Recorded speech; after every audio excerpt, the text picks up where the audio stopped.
아까 다 일어나라고 그러는데 안 일어난 분들은 왜 안 일어나셨죠? 재직이 아니라 그런 거예요? 재직이 뭐죠? 교회 일꾼이라는 겁니다. 집사님, 권사님, 장로님 다 교회 일꾼이에요. 혹시라도 여러분이 나는 교회 재직이 아닌데 그래서 안 일어나신 분이 있을까? 혹은 재직이 뭐지? 그래서 자신이 재직인지를 모르고 안 일어난 분이 있을까? 좀 걱정이 돼요. 여러분, 집사로 세워진 순간부터 여러분 하나님 교회 일꾼입니다.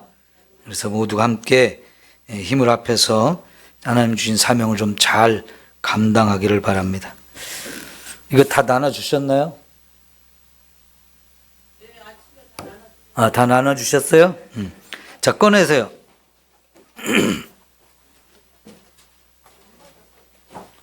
안 받으신 분도 있다니까 좀 주세요. 요거는 이 책을 한 장으로 딱 요약해서 요 안에 100규절이 다 들어있어요. 그래서 여러분이 언제든지 그냥 어디서든지 딱 펴서 한 번에 볼 수 있도록 되어졌는데 못 받으신 분들 지금 나눠줄 테니까 기다리세요. 자, 그러면 오늘 고린도전서 13장하고 신명기 6장 이 말씀 함께 좀 같이 암송하겠습니다. 나눠주세요. 없으신 분들. 자, 고린도전서 13장 우리 함께 이걸 보시든지 앞에 화면을 보시든지 해가지고 같이 암송합니다. 시작. 내가 사람의 방언과 천사의 말을 할지라도 사랑이 없으면 소리나는 구리와 울리는 꽹과리가 되고, 내가 예언하는 능력이 있어서 모든 비밀과 모든 지식을 알고 또 산을 옮길 만한 믿음이 있을지라도 사랑이 없으면 내가 아무것도 아니요, 내가 내게 있는 모든 것으로 구제하고 또 내 몸을 불사르게 내어줄지라도 사랑이 없으면 내게 아무 유익이 없느니라. 사랑은 오래 참고 사랑은 온유하며 시기하지 아니하며 사랑은 자랑하지 아니하며 교만하지 아니하며 무례히 행하지 아니하며 자기의 유익을 구하지 아니하며 성내지 아니하며 악한 것을 생각하지 아니하며 불의한 기뻐하지 아니하며 진리와 함께 기뻐하고 모든 것을 참으며 모든 것을 믿으며 모든 것을 바라며 모든 것을 견디느니라. 사랑은 언제까지나 떨어지지 아니하되 예언도 패하고 방언도 그치고 지식도 패하리라. 우리는 부분적으로 알고 부분적으로 예언하니 온전한 것이 올 때에는 부분적으로 하던 것이 패하리라. 내가 어렸을 때에는 말하는 것이 어린아이와 같고 깨닫는 것이 어린아이와 같고 생각하는 것이 어린아이와 같다가 장성한 사람이 되어서는 어린아이의 일을 버렸노라. 우리가 지금은 거울로 보는 것 같이 희미하나 그때는 얼굴과 얼굴을 대하여 볼 것이요, 지금은 내가 부분적으로 아나 그때는 주께서 나를 아신 것 같이 나를 온전히 알리라. 그런즉 믿음, 소망, 사랑 이 세 가지는 항상 있을 것인즉 그 중에 제일은 사랑이라. 고린도전서 13장 1절에서 13절까지의 말씀. 아멘. 다시 이제 신명기 6장 4절부터 9절까지의 말씀입니다. 시작. 이스라엘아 들으라. 우리 하나님 여호와는 오직 유일하신 여호와이시니 너는 마음을 다하고 뜻을 다하고 힘을 다하며 내 하나님 여호와를 사랑하라. 오늘 내가 내게 명하는 이 말씀을 너는 마음에 새기고 내 자녀에게 부지런히 가르치며 집에 앉았을 때에든지 길을 갈 때에든지 누워 있을 때에든지 일어날 때에든지 말씀을 강론할 것이라. 너는 또 그것을 내 손목에 매어 기호를 삼으며 내 미간에 붙여 표로 삼고 또 내 집 문설주와 바깥문에 기록할지니라. 신명기 6장 4절부터 9절까지의 말씀. 아멘. 고린도전서 13장도 다 못 외웠는데 신명기 한다고. 걱정되시죠? 그래도요, 고린도전서 13장 지금 여러분이 다 못 외워도 계속 읽고는 있잖아요. 암송하고 있잖아요. 그래서 신명기 또 넘어갔을 때 걱정하지 마시고 처음부터 다시 하세요. 고린도전서부터 신명기까지 하시고, 그러다 보면 이제 고린도전서 13장까지 13절까지 금방 또 외워질 거예요. 속도가 나가야지 계속 고린도전서 13장만 붙들고 있으면 안 됩니다. 다음 주에는 이제 로마서 3장, 갈라디아서 2장 이렇게 나갈 거예요.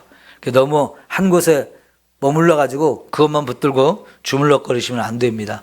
속도가 나야 됩니다. 그리고 이거 함께 코팅 안 한 것도 여러분 나눠졌죠. 고린도전서 13장하고 또 신명기 6장 4절부터 9절까지 말씀, 복사해서 여러분 다 받으셨죠? 그거는 집에 갖고 가셔서 화장실에도 붙여놓고 또 식탁 밑에도 넣어놓고 이렇게 여러분이 잘 보이는 데다가, 아니면 TV 화면 가운데다 크게 딱 붙이세요.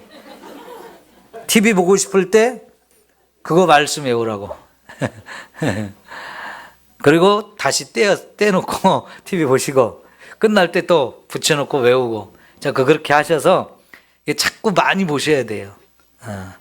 그러니까 손목에도 메고 이마에도 붙이고 문설주에도 붙이고 바깥문에도 붙이라 이렇게 말씀을 하셨잖아요. 집에 앉았을 때도, 길을 갈 때에도, 누워있을 때도, 일어날 때도 하라고 그러잖아요. 계속 반복해서 수시로 하라는 거예요. 여러분 집에 있을 때 물 자주 마시죠? 네? 물 마시듯이 말씀을 마시십시오. 그래서 말씀이 여러분 마음에 잘 새겨져야 합니다. 이렇게 속도가 좀 나갈 수 있도록 하시면 좋겠어요. 그러니까 요 지금 코팅한 거는요, 교회 여러분 의자 밑에 보면 여기 저 고리 있어요. 고리. 거기다가 잘 걸어 놓으셔도 되고, 구멍 뚫어서 거기 걸어 놓으셔도 되고, 아니면 집에 갖다가 놓고 언제나 어디서나 늘 보면서 외우시도록 이렇게 하면 되겠습니다. 자, 오늘 이제 사도행전 6장의 말씀을 보았는데, 우리 재직 헌신 예배죠. 특별히 그래서 교회에 언제부터 어떤 일꾼을 왜 세웠는가 하는 것을 좀 먼저 보려고 합니다. 초대교회 예루살렘 교회에서부터 하나님이 교회에 일꾼들을 세우셨습니다. 그 시작은 교회에 문제가 생겼기 때문입니다. 그 문제를 해결하기 위해서 일꾼들을 세웠어요. 초대교회가 성령의 역사로 말미암아서 막 어마어마하게 부흥을 했습니다. 3,000명이 예수 믿고 돌아오고 5,000명이 예수 믿고 돌아오고 막 계속 숫자가 늘어가니까 갑자기 10,000명 이상이 모이는 교회가 되었거든요. 그리고 그 모인 성도들이 얼마나 기쁨이 충만했는지 서로 교제를 활발하게 이루고요. 또 보니까 어려운 사람들이 많이 있었어요. 그 당시 유대 사회는 로마의 나라를 빼앗기고 식민 통치를 받았기 때문에 부유하게 넉넉하게 살기가 어려웠습니다. 그래서 대부분의 사람들이 가난했어요. 그 가난한 사람들이 교회 안에 많이 들어왔는데, 좀 부유한 사람들이 보니까요, 이 가난한 사람들 그냥 두면 안 되겠다 하는 마음이 생겨가지고 자연스럽게 밭도 팔고 집도 팔아가지고 돈을 교회에 드렸어요. 헌금으로. 그 헌금을 드리는 목적이 우리 가난한 사람 좀 같이 좀 나누어 쓰면서 그들이 먹을 것, 입을 것, 필요한 것들을 교회가 공급해 줬으면 좋겠습니다. 이래서 많은 사람들이 그렇게 헌금을 드렸고 그것을 가지고 이제 구제를 하기 시작했어요. 그런데 교회 안에 이상하게 파가 생겼어요. 파가. 양파, 쪽파가 아니라 헬라파, 히브리파가 생겼다는 겁니다. 헬라파는 누구이고 히브리파는 누구일까요? 히브리파는 원래부터 이 유대 땅에 오래전부터 살고 있었던 사람들이 히브리파입니다. 그런데 이제 명절 때가 되면 각 나라에 흩어져 있는 유대인들도 많이 이렇게 예루살렘에 와서 명절을 지키게 돼요. 그런데 6월절 명절 또 오순절 명절을 두 번을 지나면서 예수님의 복음이 막 증거되기 시작했어요. 예수님이 6월절에 십자가에 죽으셔가지고 못 박혀 죽는 끔찍한 사건이 일어났죠. 아마 그 6월절에 예수님이 돌아가신 그 달은, 그 해는 6월절이 참 큰 명절인데 예수님의 죽음을 통해서 굉장히 사람들이 충격을 받고 흉흉했을 거예요. 그 소문이 너무나 크게 났으니까.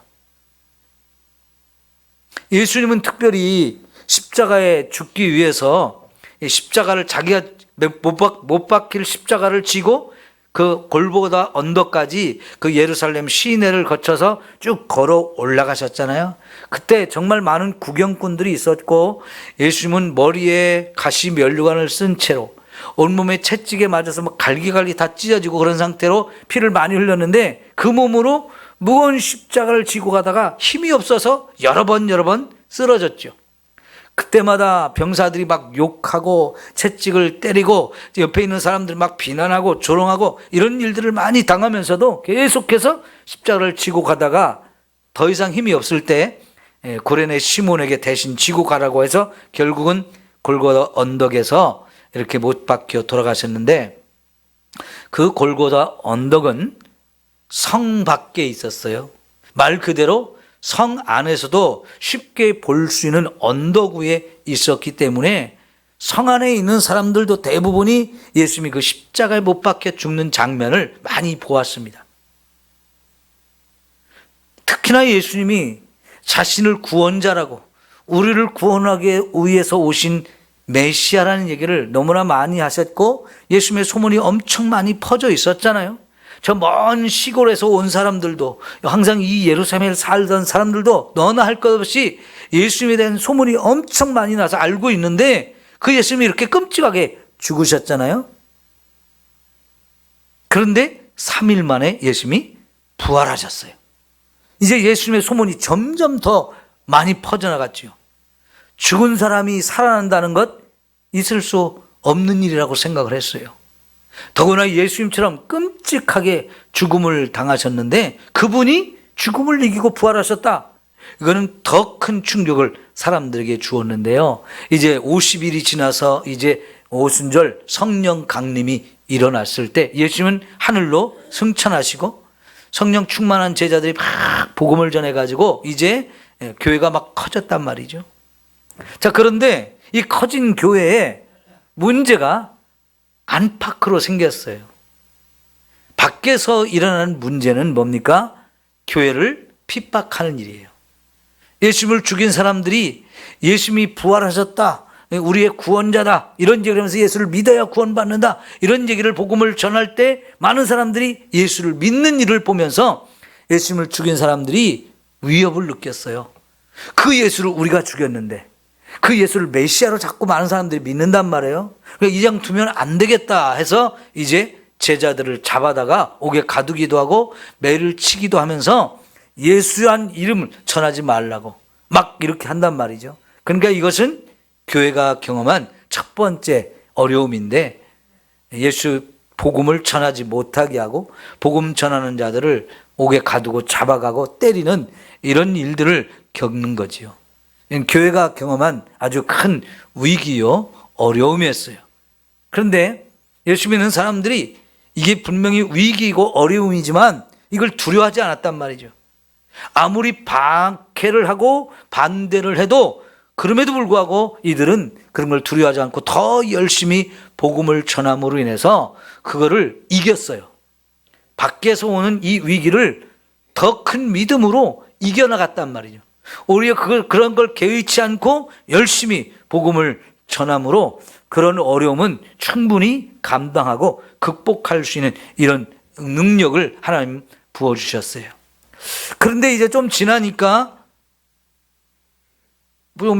내부에서 문제가 생겼는데, 아까 히브리파가 있고 헬라파가 있다고 그랬죠. 이 헬라파는 외국에 나가 살던 사람들이 이렇게 명절 때마다 와서 이제 명절을 지키다가 거기서 예수님을 믿게 된 거예요.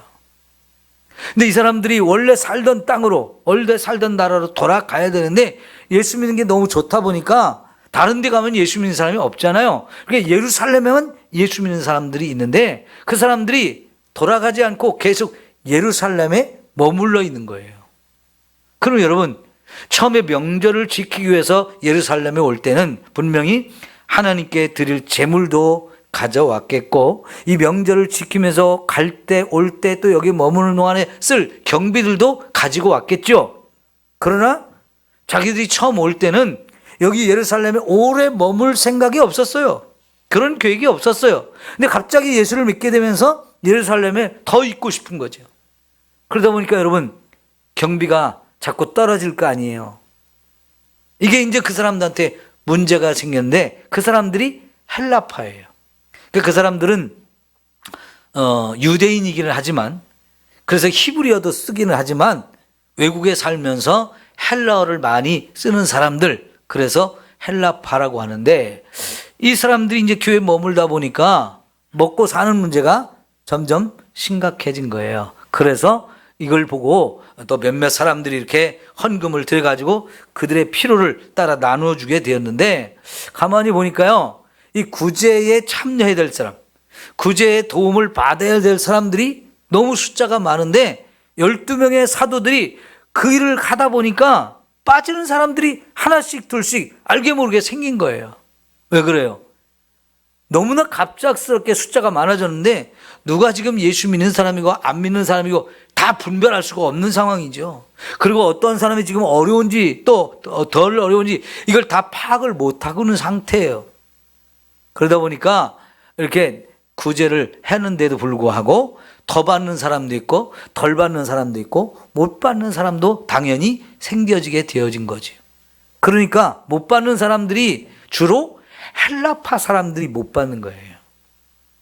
여기 예루살렘에 아는 사람도 부족하고 여기 오래 살지 못했기 때문에 또 예수를 믿는 것이 아직 더 많은 사람들에게 탁 알려주면 좋겠는데 아직 모르는 사람도 있을 수 있기 때문에요. 헬라파 사람들이 자꾸만 구제를 못 받는 거예요. 그러다 보니까 교회 안에서 불평, 불만이 생기고 헬라파, 히브리파 뭐 서로 차별 대우한다 이런 이야기들이 막 공공연하게 나오는 거죠. 이게 교회 내부에서 문제가 발생된 겁니다. 그래서 사도들이 이제 같이 의논하면서 더 큰 문제를 발견했어요. 어쨌든 공평하게 사람들에게 나눠주려고 막 일을 하다 보니까 말씀 전하는 것과 기도하는 일을 못하게 되는 거예요. 구제가 공평하게 모든 사람에게 다 편하게 안 되는 것도 문제지만 사도로서 복음도 전해야 되고 또 이렇게 기도도 해야 되고 하는데 우리가 사도인데 이거를 못하고 있는 부분의 문제를 또 발견하게 되면서 사실은 이게 더 큰 문제다. 우리가 이거를 말씀을 전하고 기도하는 일을 제대로 하기 위해서는 구제하는 일을 사람들을 세워서 그들에게 맡겨주고 우리는 말씀 전하고 기도하는 일에 전무해야 되겠다 의논이 됐어요. 그래서 교회 전체를 소집해가지고 지금 일어난 상황, 문제를 설명하면서 이 일을 해결하기 위해서 우리가 좀 사도들이 할 일과 또 이제 일꾼들을 세워서 그들에게 맡겨줄 일을 좀 나누어가지고 해야 우리 가운데 있는 문제가 다 해결될 수 있다 제안을 하니까 성도들이 듣고 그게 좋겠습니다 해서 이제 7명의 사람을 추천을 해요. 그래서 거기 7명의 사람 이름이 나오는데 이 사람들의 이름은 유대식 이름이 아니고 헬라식 이름이에요. 예를 들어서 여러분 우리가 미국에서 좀 살다 온 사람들 중에는요 미국에서 사용하던 이름을 가지고 와서 여기서 사용하는 사람들이 있죠. 우리 연예인들 중에 뭐 브라이언이라든가 존리라든가 뭐 이런 그 미국에서 부르던 이름을 가지고 와서 여기서도 자기 이름이 그렇다라고 이야기를 하면 우리가 보는 좀 생소한 이름이기도 하잖아요. 그러니까요, 유대인들 중에 이제 외국에서 나가서 오래 살던 사람들은 헬라식 이름을 가지고 사용하고 있는 거예요.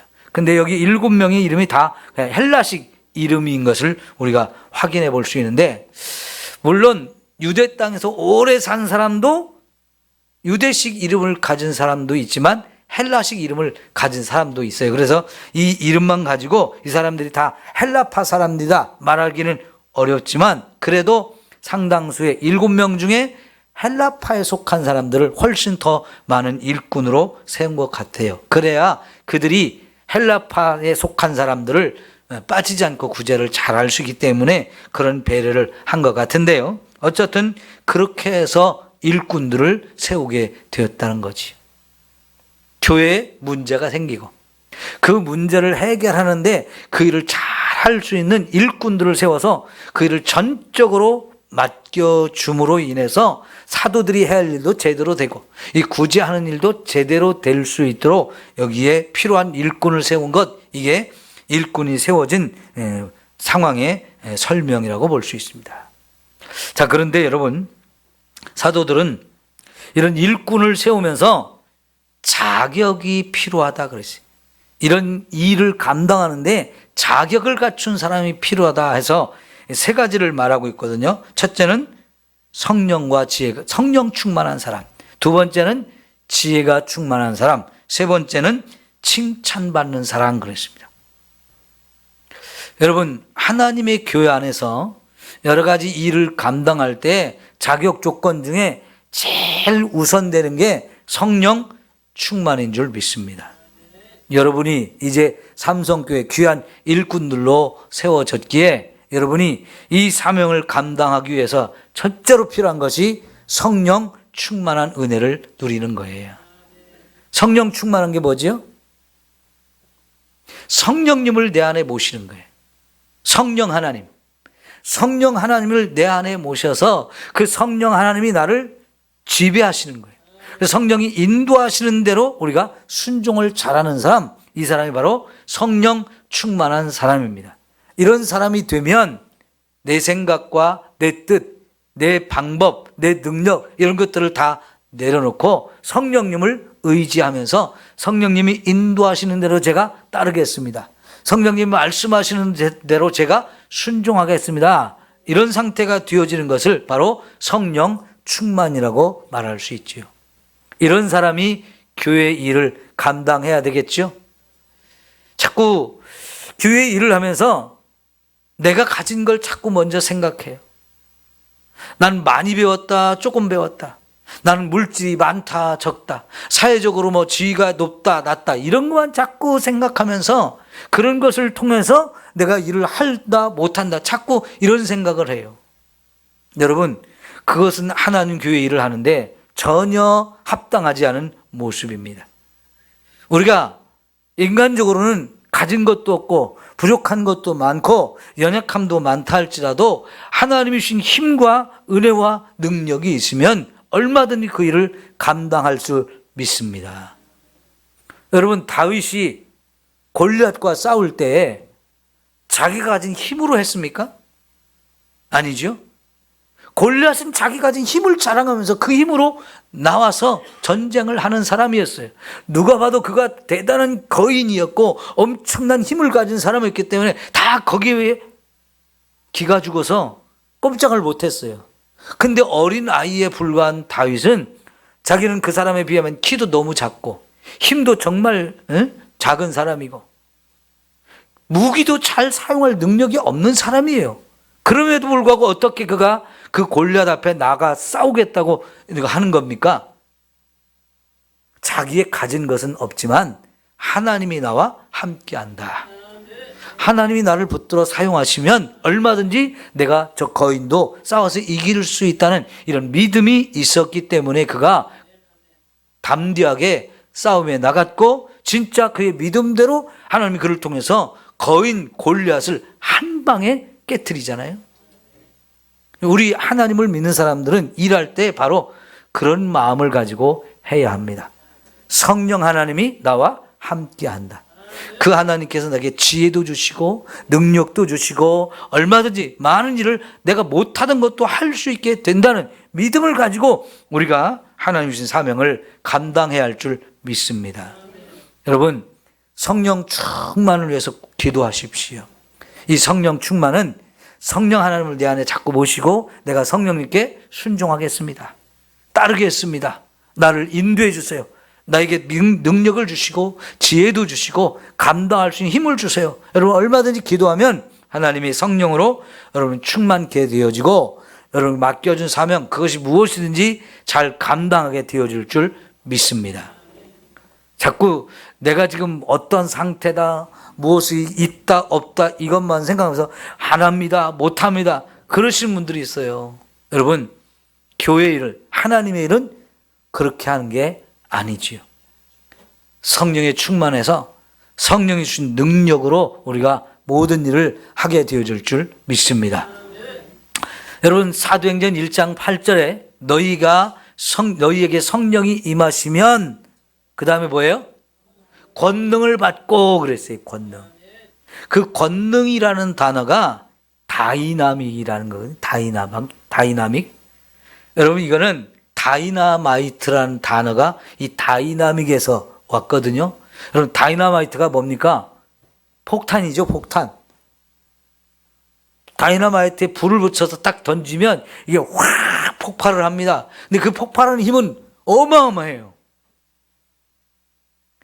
지금 전쟁을 할 때마다 사용하는 총알이라든가 폭탄이라든가 이런 모든 것은 다 다이나마이트의 힘, 그것이 거기에 적용되어 있는 건데요. 요새 그런 어마어마한 폭탄들이 엄청 많잖아요. 그 힘은요, 사람이 상상할 수 없을 만큼 강력해요. 근데 이 다이나믹한 능력을 성령께서 우리에게 부어주신다는 거예요. 그러면 그동안 없던 능력이 생겨가지고 못하던 일을, 안 되던 일을 할 수 있게 해 주시는 거지요. 그래서 성령의 충만을 받은 사람들이 성령께서 주신 그 권능을 가지고 저 땅끝까지 가서 복음을 전하며 영혼을 구원하는 이렇게 아름다운 일을 감당하게 되어진 줄 믿습니다. 하나님은 얼마든지 우리에게 그런 다이나믹한 능력을 주실 줄 믿습니다. 그래서 성령의 충만함을 구하시고 성령이 주신 그 능력을 힘입어서 여러분이 그 사명들을 잘 감당하게 되어지기를 축원합니다. 자, 두 번째는 지혜가 충만하다 그랬는데요. 이 지혜가 뭘까요? 지식이 있고 지혜가 있어요. 지식은 뭐냐면 오늘 우리가 성경을 자꾸 읽으면 여기 무슨 내용이 있다, 이거를 아는 것, 이게 지식이라고 하지요. 우리가 그거를 아는 것을 자꾸 내 걸로 만들기 위해서 암송을 하는데 이것도 지식이에요. 그래서 우리 옛말에 아는 것이 뭐라고 그래요? 아는 것이 힘이라고 하죠. 아는 것은 그만큼 우리에게 힘을 줘요. 아는 것만도, 지식을 갖는 것만도 참 대단한 거거든요. 그런데 여러분, 그 아는 것, 그 지식을 어떻게 어디에다가 사용할까? 그걸 아는 것이 또한 지혜예요. 지식만 가지고는 우리가 하나님의 일을 할 수가 없습니다. 옛날에는 알아야 면장을 하지, 그런 말을 했거든요. 알기만 해도 면장을 할 수 있어요. 시골에서 면장만 돼도 대단한 위치잖아요. 여러분, 그런 면장을 하려도 뭔가 아는 사람이 되어야 그 면장 일을 할 수 있다고 그러는데, 안다고 해서 면장했고는 문제가 많습니다. 거기에 그 지식을 어디다 어떻게 사용해야 정말 좋은 결과가 나는지 이걸 아는 거, 그게 바로 지혜입니다. 지혜. 우리 하나님의 교회에서 일을 할 때는 이런 지혜가 우리에게 필요하다는 거지요. 여러분, 너희에게 지혜가 부족한 자가 있으면 어떻게 하라고 그랬어요? 하나님께 구하라 그랬죠. 그럼 얼마든지 하나님은 그 지혜를 후하게 주시는 분이다 그랬어요. 여러분, 솔로몬이 하나님께 지혜를 구했죠.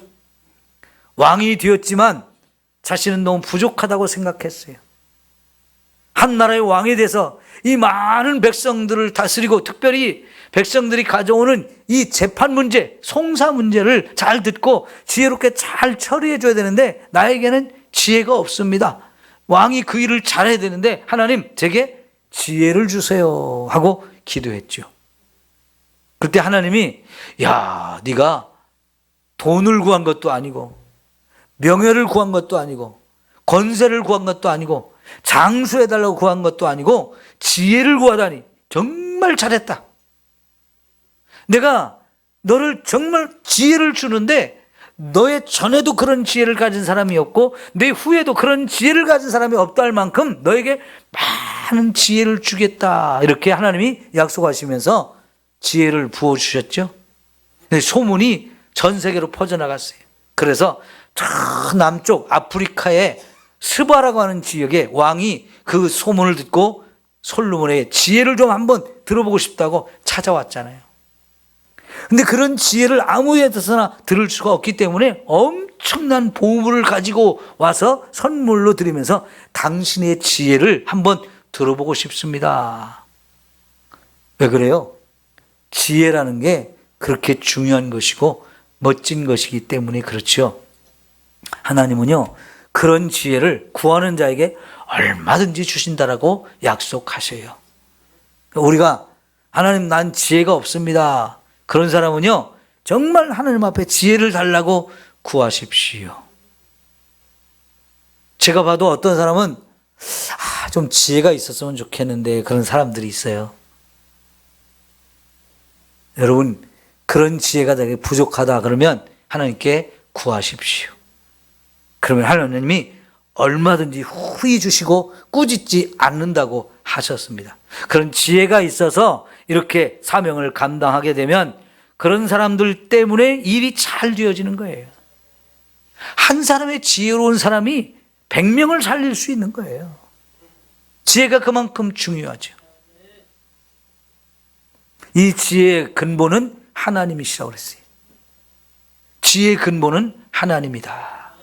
하나님을 경외하는 것이 지혜의 근본이라고 그랬는데 하나님을 경외하면서 하나님의 지혜를 구하면 하나님께서 그 지혜를 여러분 모두에게 부어주실 줄 믿습니다. 여러분 마지막으로 칭찬받는 사람이 필요하다 그랬습니다. 칭찬받는 사람. 요즘에도 제가 우리 교회 오기 전에도 교회 안에 종종 그런 사람들이 있었는데요. 목사님, 제가요, 500만 원을 투자했는데요. 매달 50만 원 이상 넣어준대요. 제 통장 보세요. 벌써 3번이나 들어왔어요. 그래가지고요, 제가 500만 원을 더 했어요. 목사님도 해보세요. 깜짝 놀랐어요. 아니, 교회 다니는 사람이 왜 그렇게 공짜 돈을 욕심을 부리는 거예요? 예? 이자를 10% 주는 데가 있어요, 없어요?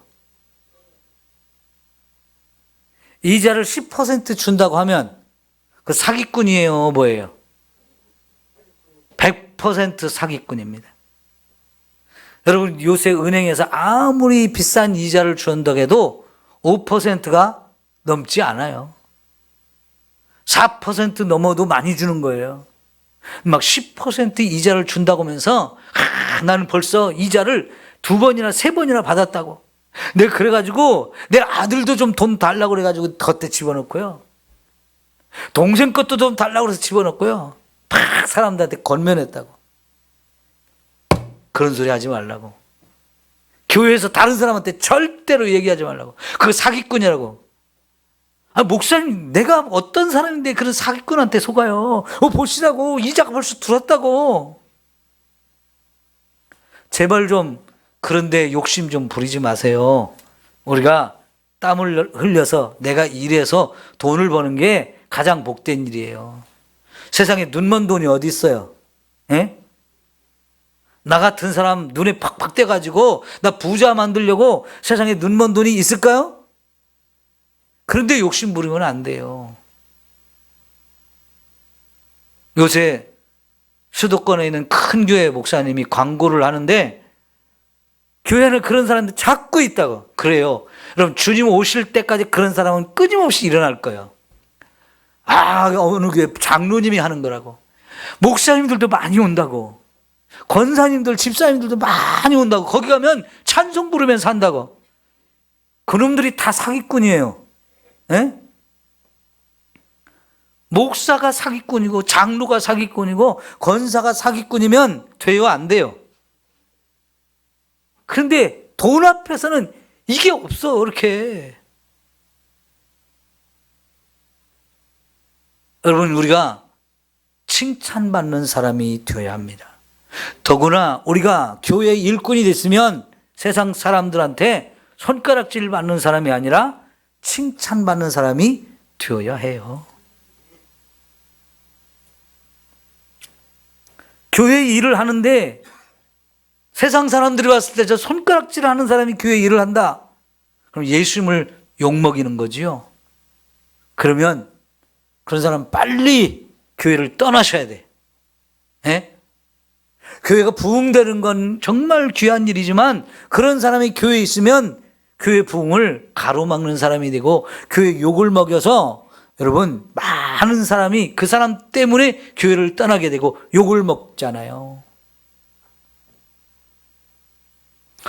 여기 군산에서는 전도해 보니까요. 예전에 교회 다녔다가 안 다닌 사람들이 너무 많아요. 그래도 우리가 열심히 전도하다 보니까 그런 사람들의 마음이 녹아져서 이제는 한 분, 두 분 이렇게 교회를 오게 된단 말이에요. 얼마나 감사해요. 그런데 그런 분들 한번 시험에 들고 또 여러 가지 상처를 받고 교회에 대한 부정적인 생각을 가진 사람들이 교회를 오기가 가장 어려워요. 10년 이상 전도해가지고 이제 마음이 바뀌어서 교회를 오게 되는 거라고요. 그런데 교회 왔더니 또 이상한 것이 교회에서 설치고 다닌다. 여러분 그래 보세요. 그 사람 또 교회 안 나오게 되고 진짜 다시는 교회 발걸음을 안 하게 될 거예요. 그러면 그 한 영혼을 지옥으로 보내는 일이 되잖아요. 여러분 우리가 하나님 교회 안에서 하나님의 일꾼으로 세워졌을 때 내 주변에 있는 사람들한테 칭찬받는 일은 너무너무 중요합니다. 네? 이렇게 칭찬받으려면 어떻게 해야 돼요? 욕심이 없어야 돼요. 욕심. 자꾸 내 것을 챙기려고 하지 마십시오. 아까 사랑이라는 게 뭔지 15가지 덕목이 나오거든요. 사랑은 오래 참고 온유하며 시기하지 아니하며 자랑하지 아니하며 교만하지 아니하며 성내지 아니하며 무례히 행하지 아니하며 자기의 유익을 구하지 아니하며 하나하나 생각해 보세요. 그러면 정말 우리 예수 믿는 사람들이 이런 사랑을 가지고 함께 섬기고 마음을 합하고 뜻을 합할 때 그게 진짜 제대로 된 일꾼들이고 그런 사람들 때문에 예수님의 이름이 더 높아지고 나도 저런 교회는 가야 되겠다. 저런 사람이 있는 교회 나도 가야 되겠다. 이런 마음이 자연스럽게 들게 될 줄 믿습니다. 여러분 칭찬받는 교회 되고 칭찬받는 성도 되는 것은 너무너무 중요합니다. 내 주변에서부터 우리가 칭찬을 좀 받아야 되겠죠? 네.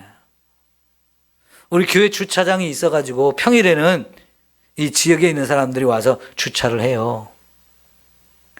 우리가 개방을 해서 이렇게 마음껏 와서 주차를 하라고 그러는데 그 주차하는데도 어떤 사람은요 좀 얄밉게 주차를 해요. 다른 사람들한테 피해를 가게 그렇게 주차를 하시는 분들이 있어요. 그런 거 하나도 우리가 조심해야 되는 거지요. 꼭 교회에서만 교회 올 때만이 아니고 어디에 가서 주차를 하든지 좀 잘 살피고 주차를 해서 내가 주차한 것 때문에 다른 사람한테 피해를 가게 하면 되겠습니까? 안 되겠습니까? 안 되죠. 하나의 예를 들어서 설명하는 거예요. 나의 유익만 구하면 그렇게 남에게 피해를 줄 수 있고 무례하게 행하는 것이 되어줄 수 있어요.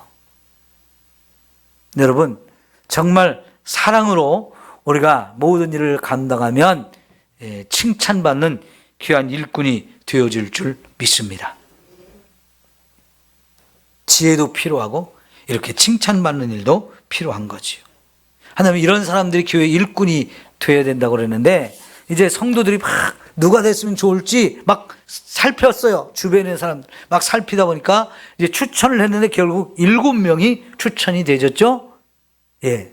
교회 일꾼 세울 때 이렇게 민주적인 절차를 통해서 서로가 의논하고 그렇게 해서 서로 가운데 이런 사람이 진짜 성령 충만하고 이런 사람이 정말 지혜가 있고 칭찬받는 사람입니다 하면서 인정받아 가지고 그 안에서 자연스럽게 세워지는 것 너무너무 귀하잖아요.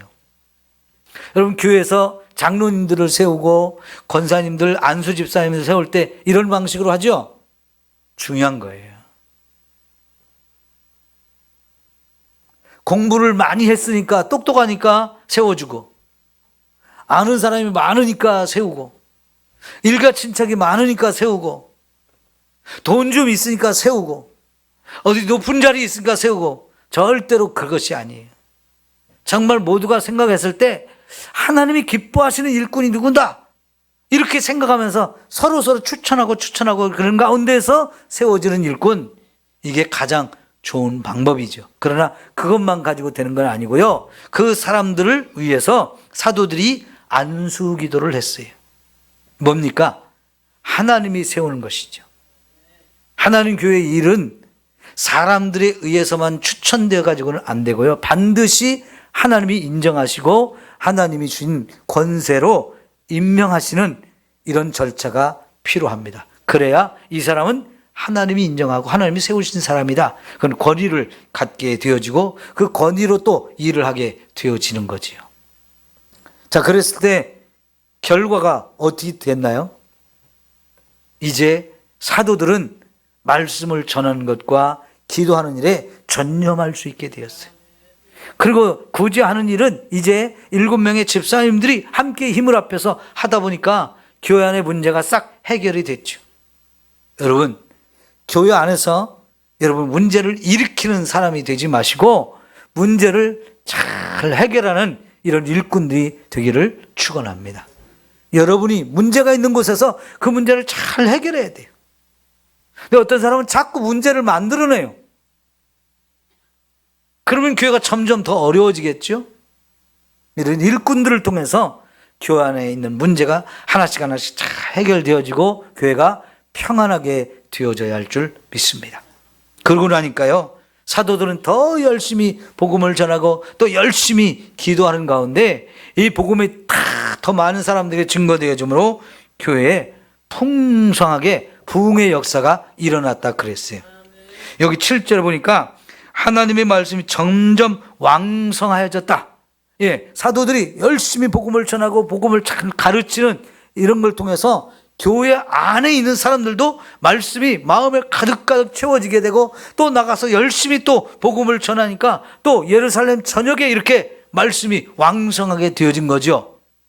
여러분, 교회에 제일 필요한 것은 하나님의 말씀이에요. 여러분이 맡겨진 사명을 잘 감당하는 만큼 목사인 저가 열심히 말씀을 연구하고 말씀을 전할 준비를 하고 또 전도도 하고 하면서 기도하면서 이렇게 여러분을 말씀으로 잘 양육하는 일을 힘있게 감당하게 되어야 합니다. 그러기 위해서는 여러분이 다른 일에 제가 신경 쓰지 않도록 여러분이 다 그 일들을 감당해 주셔야 제가 본래 임무에 충실할 수 있게 되어지는 거지요. 목사님들이 다른 일에 자꾸 마음을 빼앗기고 그런 일에 신경 쓰다 보면요, 이 말씀이 약해져요. 일은 많이 하는데 교회에 말씀이 없다. 그럼 어떻게 되겠습니까? 그만큼 교회는 말씀의 힘, 성령의 능력이 없어요. 교회는 구제하는 사역도 중요하지만 말씀과 함께 그 구제가 이루어져야 되거든요. 그러니까요, 떡과 복음이 같이 가야 된다고 하잖아요. 떡만 많이 주면 그건 사회사업하는 거예요. 떡만 풍성하면 그거는 사회사업이지 거기에 말씀이 없이 하면 그거는 의미가 없는 거예요.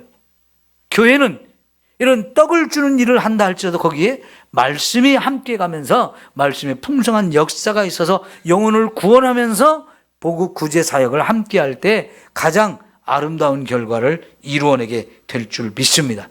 근데 이제 예루살렘에 있는 교회가 말씀과 구제 사역이 함께 가는 교회가 되었습니다. 그래서 어떻게 됐습니까? 제자의 수가 더 심히 많아졌다.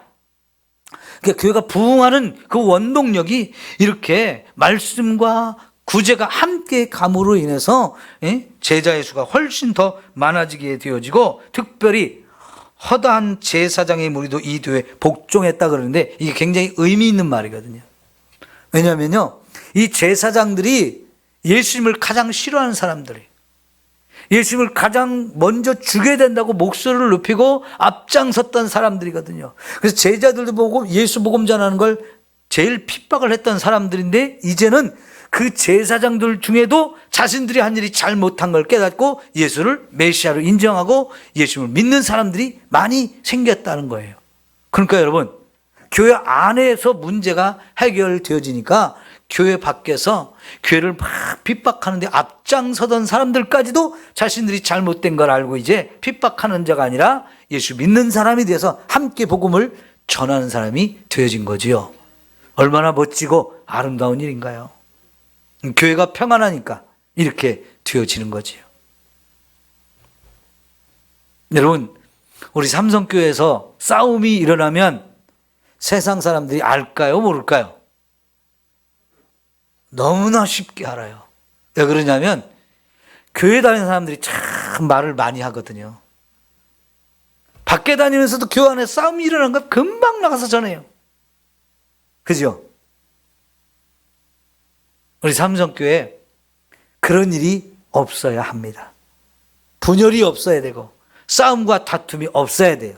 그래서 정말 좋은 교회라고, 아름다운 교회라고, 나도 가보고 싶은 교회라고, 이런 소문이 우리 삼성교회가 나가기를 바랍니다. 그 일을 우리가 함께 만들어가는 거죠. 교회에 세워진 일꾼들이 서로 힘을 합해서 이렇게 맞춰진 사명을 감당하면 분열과 다툼이 없고 정말 평안하고 감사와 기쁨이 넘치는 그런 교회가 되어져서 주변 사람들한테 삼성교회가 아름다운 교회로 소문이 나서 너도 나도 가고 싶은 교회가 되어지기를 소망합니다. 하나님 교회, 특별히 영혼을 구원하는 이 아름다운 사명을 감당해서 날마다 구원받는 우리가 더해야 되잖아요. 네, 우리 함께 이런 사명을 감당하는 우리 삼성교회 됐으면 좋겠습니다. 기도합니다.